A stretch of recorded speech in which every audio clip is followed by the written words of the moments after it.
नमस्कार दोस्तों, मैं नेत्राम भारती श्रेष्ठ लघु कथाएं सुनाता हूं। तो आइए, आज फिर मैं आपके सामने लेकर आया हूं एक और लघु कथा, एक श्रेष्ठ लघु कथा जिसका शीर्षक है चैन की नींद। जी हाँ, चैन की नींद। और इस लघु कथा को लिखा है इंदौर की एक उभरती हुई लघु कथाकार श्रीमती रश्मि चौधरी जी ने। रश्मि जी पेशे से शिक्षिका हैं और खास बात यह है कि वो अंग्रेजी विषय की शिक्षिका हैं, लेकिन हिंदी पर उनका अच्छा खासा अधिकार है। तो आइए, उन्हीं की एक लघु कथा आज हम सुनते हैं। आइए।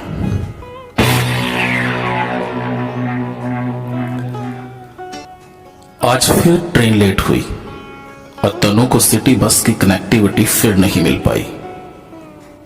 कंधे पर अपना बैग टांगे हुए वह स्टेशन से आगे बढ़ती जा रही थी। बहुत भीड़ होते हुए भी तनु अकेली थी, क्योंकि उसके दिमाग में रह रह करके अनेक प्रश्न कौंध रहे थे। हजारों जोड़ी आंखें उसे घूरती सी प्रतीत हो रही थी। घर देर से पहुंचने का मतलब माँ बाबा का चिंतित होना, भैया की डांट अलग, और रोज रोज होने वाली घटनाओं के कारण वह स्वयं भी तो बहुत डरी हुई थी। उसने वहां खड़े रहने के बदले अगले चौराहे तक पैदल चलना ही उचित समझा, जिससे उसे वहां कोई अन्य साधन तो मिल जाए। यह सोचकर वो चलती। अभी वह करीब 100 मीटर ही चली होगी कि एक ऑटो रिक्शा उसकी तरफ आता दिखाई दिया और उसके पास आकर रुक गया। आशंकित मन से तनु ने उस ऑटो रिक्शे वाले को देखा। अधेड़ उम्र, खिचड़ी बाल और लाल लाल आंखों वाले उस ऑटो चालक को देखकर वह सोच ही रही थी कि उसमें बैठे या नहीं। इतने में ऑटो चालक बोल पड़ा, बेटा, किस तरफ जाना है तुम्हें? आ जाओ, बैठ जाओ, बैठ जाओ बेटा। पता नहीं क्यों उसकी बातों में तनु को अपनापन लगा और तनु उस ऑटो में बैठकर घर का रास्ता बताने लगी। अंकल, यहां से लेफ्ट ले लीजिए प्लीज, फिर आगे चौराहे से भी दाहिने हाथ को मोड़ लीजिएगा, फिर सीधे जाकर के नीम के पेड़ वाली जो केमिस्ट की दुकान है उसके पास मुझे उतार देना। ठीक है अंकल?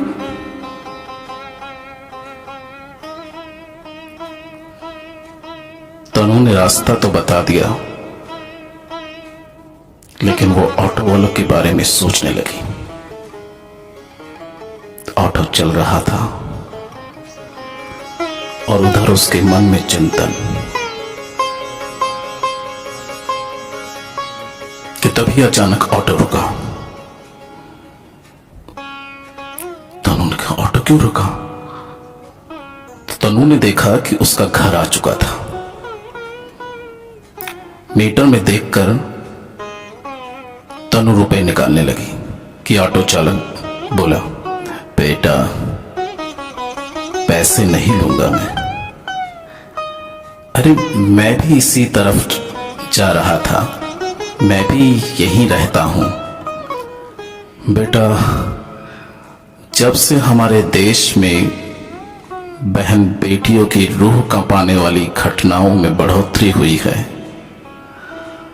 तब से बेटा मैंने एक निर्णय लिया है कि आखिरी सवारी के रूप में रोज ही मैं किसी बहन बेटी को सुरक्षित उसके घर पहुंचा दूं।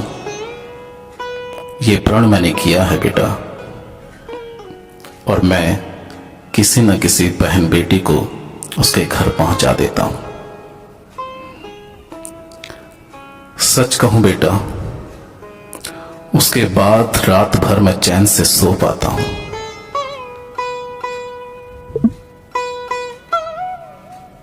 कहकर ऑटो चालक चला गया। धन्यवाद।